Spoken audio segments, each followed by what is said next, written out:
සාමාන්‍යයෙන් යුරෝපීය සමාගම් අවුරුදු ගණනාවක් තිස්සේ ජයගත්ත ලේමෑන්ස් තරගය කියන්නේ නිකන් සරල තරගයක් නෙමෙයි. ඒක හරියට මීටර් 100 දුවන ධාවන තරගයක් වගේ නෙමෙයි. දින ගණනක් දුවන මැරතන් තරගයක් වගේ එකකුත් නෙමෙයි. එක දිගට පැය 24ක් උපරිම වේගයෙන් ධාවනය කරන්න ඕන තරගයක්. රියදුරන්ට වැස්සේ අඳුරේ පැයට කිලෝමීටර් 300ට වඩා වැඩි වේගයකින් වාහනය පාලනය කරගෙන එළවන්න වෙනවා. මේ අභියෝගය ජයගත්ත ෆෝඩ් සමාගම ෆෝඩ් GT40 නමින් අලුත්ම මෝටර් රථයක් නිර්මාණය කළා. හැබැයි පළවෙනි අවුරුදු දෙකේදී. ඒ කියන්නේ 1964 1965.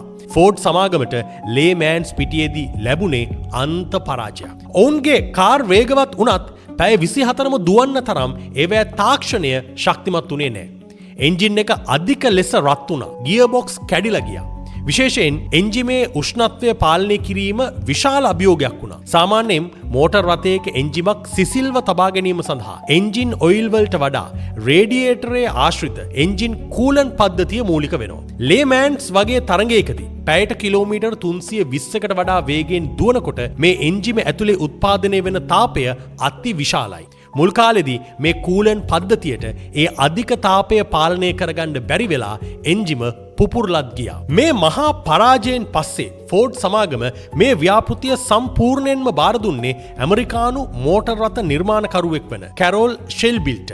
ඔහුත් එක්ක මේ ව්‍යාපෘතියට එකතු වුණා කේන් මයිල්ස් කියන අති දක්ෂ හැබැයි ටිකක් මුරණ්ඩු බ්‍රිතාන්‍ය ජාතික රේසිං රියදුරා. ඔවුන් දෙදෙනාම එකතු වෙලා මේ GT40 මෝටර් රථය සම්පූර්ණයෙන් වෙනස් කළා. වායු ගතික විද්‍යාව ඒරෝඩයිනමික්ස් වැඩි දියුණු කළා.